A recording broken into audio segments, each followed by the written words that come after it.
Люди на закате.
Rus ir šilmas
Ko klausit?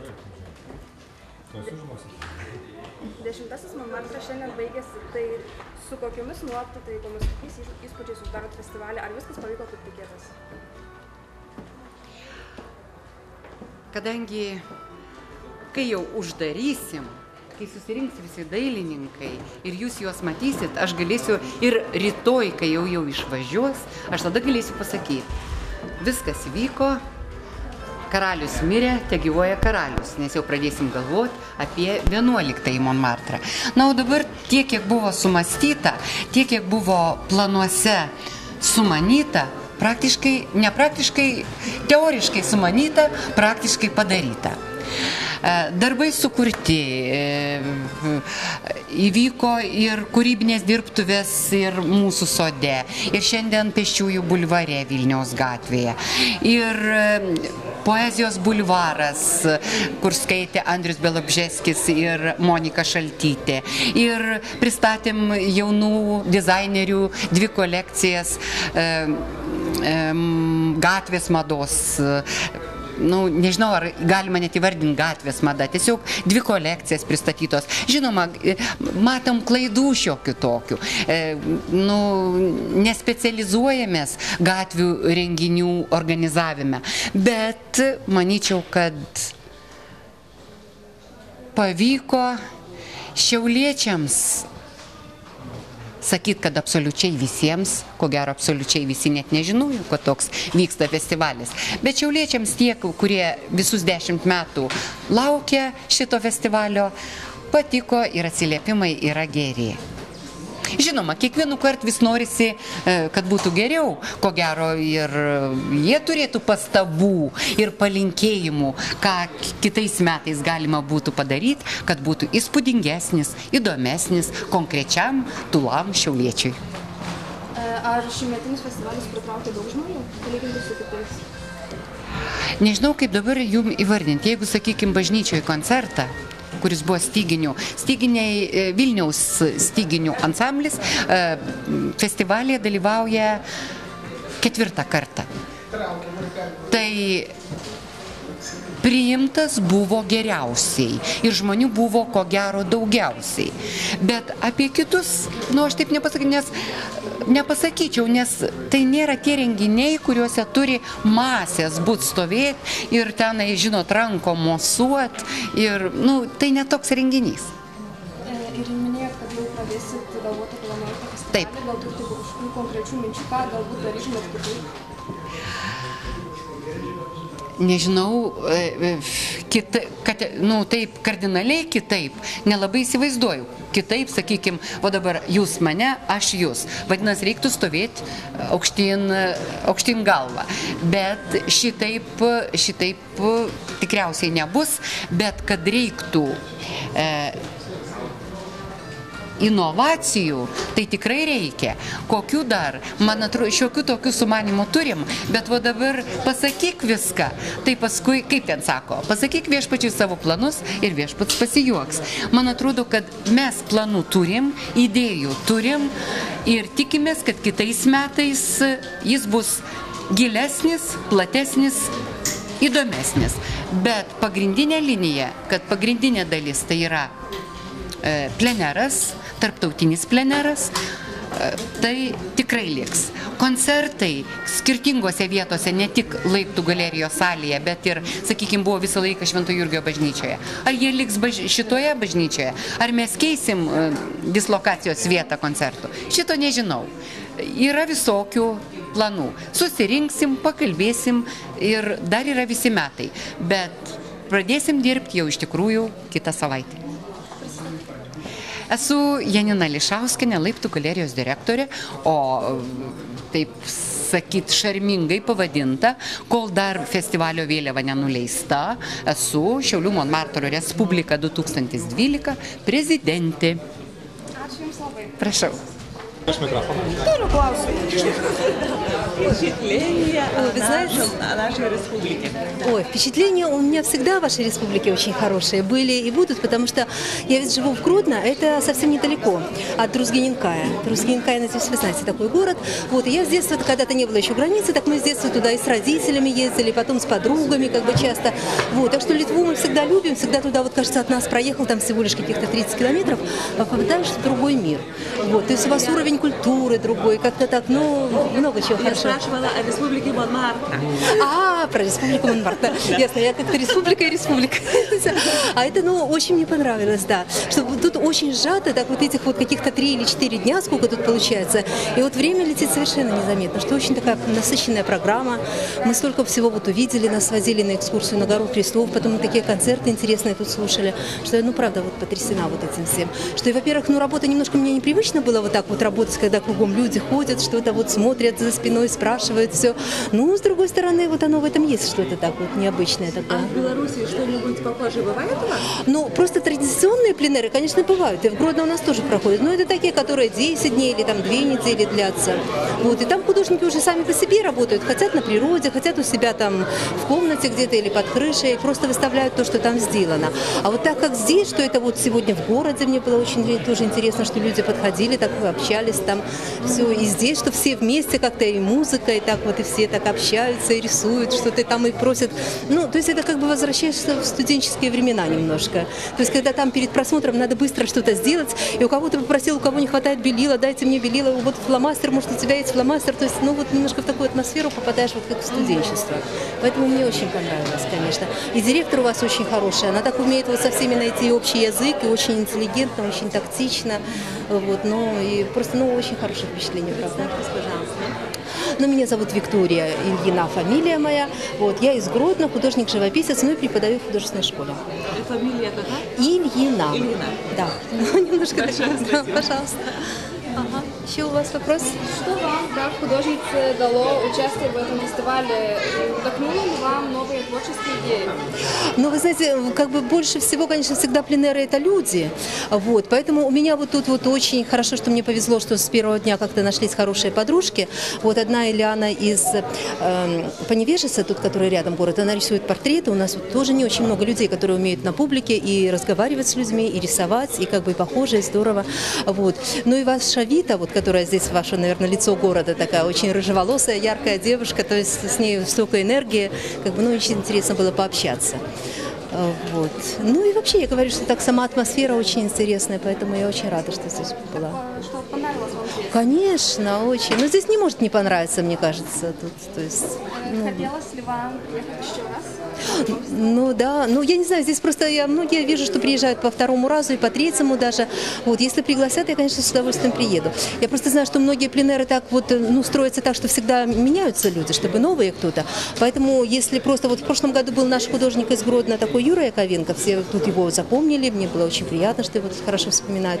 Вот, поэтому, может, у нас много хороших художников, может, я просто порекомендую кого-то еще из моих коллег. И, может, это будет более интересно вот для города и для галереи. Вот. А сама так вот уже, я тут поговорила с вашей директором художественной школы, которая тут у нас в числе участников, что может мы что-то организуем, обмен выставками для детей, вот будет интересно. Ну и так очень много знакомств новых интересных, поэтому как бы вот мне было очень приятно. Спасибо. Виктория Ильина, город Гродно, Беларусь. Пожалуйста. Na, vėliava nuleido, o mes jau gyvenam mintimis apie naująjį 11-ąjį Monmartro Respublikos festivalį. Mes jums garsiai nekalbėsim, todėl, kad svajones reikia brandinti ir po to patiems įgyvendinti. Nes dabar kalbėti apie... Na, o šio festivalio garbės svečiai ir pagrindiniai mūsų atmosferos kūrėjai. Leiskit juos dar kartą pristatyti.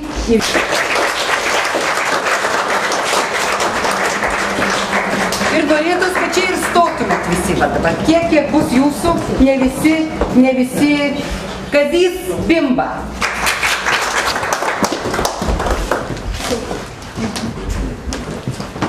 Parodykit visiems, ar gražus čia dokumentas.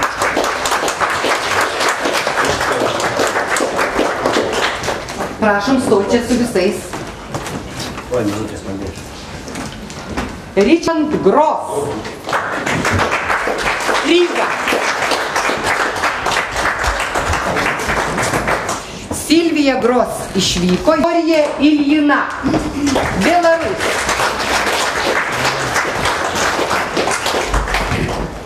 Kita, Aldis Klavinč, Latvija. Eglė Ryškutė, Vilnius.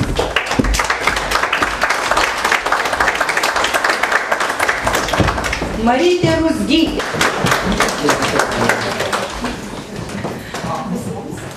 Čia yra jos nugara.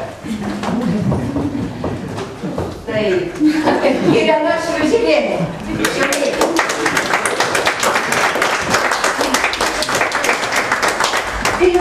Vita Žabarauskaitė. Kartą visų noriu paprašyti, kad aplodismentais padėkotumėt jiems už gerą nuotaiką, kūrybingą nuotaiką, gerus, gražius darbus. Ir kad kūrybai, vaisingai, darbingai ir gerai nuotaikai ir sveikatai.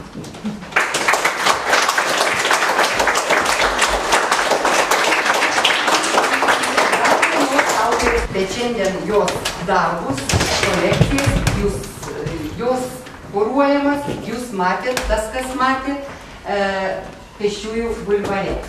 Tai mūsų Kristina. Mero pavaduotoja Danguolė Marcinkienė buvo aplankė šiandien dirbančius menininkus Pėsčiųjų bulvare. Ir jinai knygą, nes jinai turi traumą. Įgėlė tuo pačiu Jonai.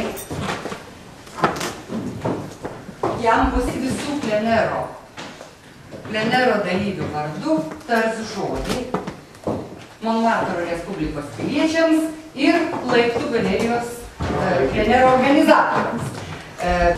Leiskite kreiptis jūsų ekscelencija. O, aš užmiršau, kad aš prezidentė.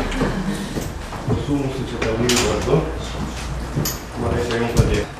Susitarė toks įspūdis, kad mes grįšim į namus žymiai šventesni, pakylėti, nes reikia bažnyčia, vakare koncertas,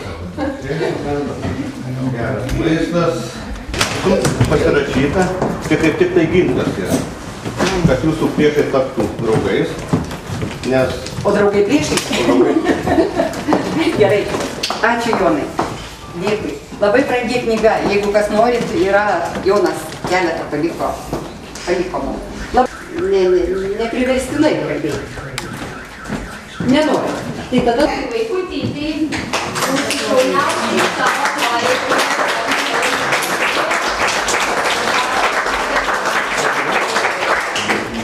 Ir taip pat yra tai galimybė.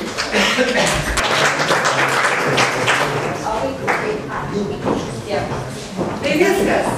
Karalius mirė, tai gyvoja karalius. Už šį. Mažiau nei po savaitės Šiauliai ir vėl turės nuosavą Monmartro Respubliką. Rugpjūčio 1-ąją jos vėliavą ruošiamasi iškelti jau 10. kartą. Organizatorių pasakojimų šiemet net 4 dienas truksiančiame tarptautinėme festivalyje ir išlaikomos tradicijos ir ieškoma naujovių. Kaip visuomet, svarbiausias festivalio akcentas – kūrybinės dirbtuvės pleneras. Tradiciškai Felikso Bugailiškio sodelyje įsikurs dailininkų desantas. Šį kartą 21 autorius iš Lietuvos, Latvijos ir Baltarusijos. Jau 3. kartą šiauliečiai su jais susipažinti galės ne tik sodelyje, bet ir miesto bulvare. Menininkų darbo rezultatai, kaip visuomet, bus pristatyti festivalio uždarymo dieną bendroje parodoje. Žadama nudžiuginti ir sparnuotojo žodžio mėgėjus. Praėjusiais metais didžiulio dėmesio sulaukė teatralizuoti poezijos skaitymai miesto bulvare, vėl kvies praeivius pasiklausyti žinomų aktorių skaitomų eilių. Sugrįš ir visų pamėgti jau kone Monmartro Respublikos simbolių tapę mimai. Žadamos ir naujovės – foto ir mados alėjos. Tačiau, kaip sako galerijos direktorė ir Monmartro Respublikos prezidentė, net ir nauji renginiai turėtų įsilieti į vieną bendrą, jau visiems pažįstamą prancūziškai šiaulietišką festivalio atmosferą. Didelių naujovių, tokių, kad jeigu, sakykime, 9 metus vaikščiojom Monmartre kojomis, o dabar stovėsim ant galvos, tokių nebus.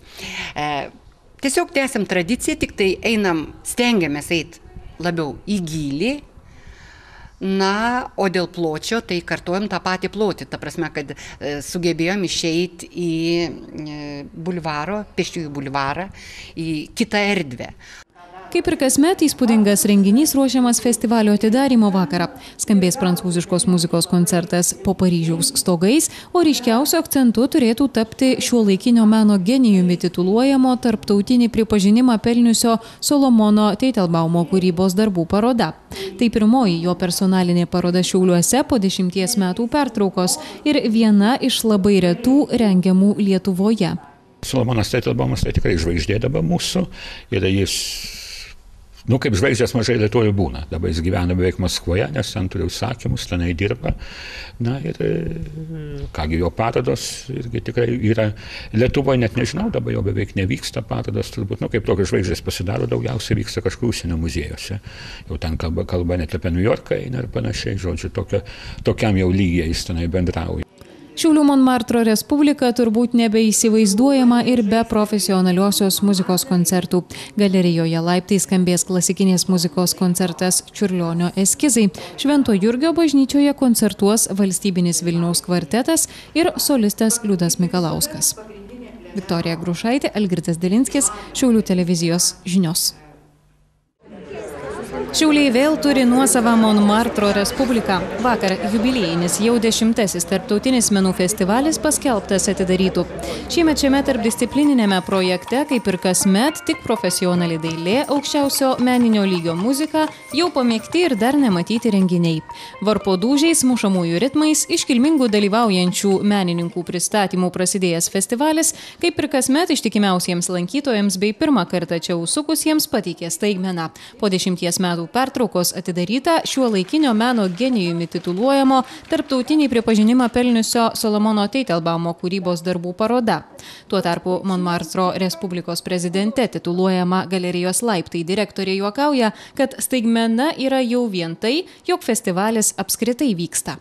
Tiesiog pasitinkam 10-ąjį, o jau tai jau yra staigmena. Išgyventi 10 metų ir jis visą laiką yra tęstinis.